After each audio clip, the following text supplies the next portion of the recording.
Hi guys, today I'm going to show you how to do an easy 1-minute chignon bun for medium to long hair.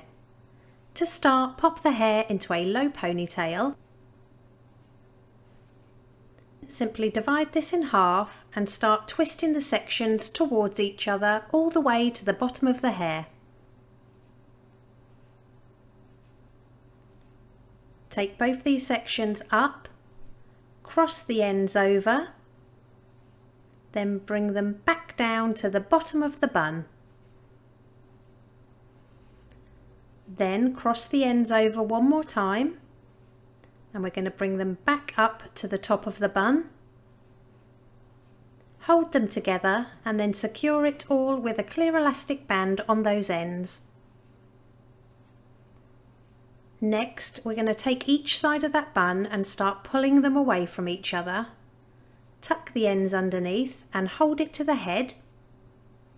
Then secure all the way around the outside with as many bobby pins as needed.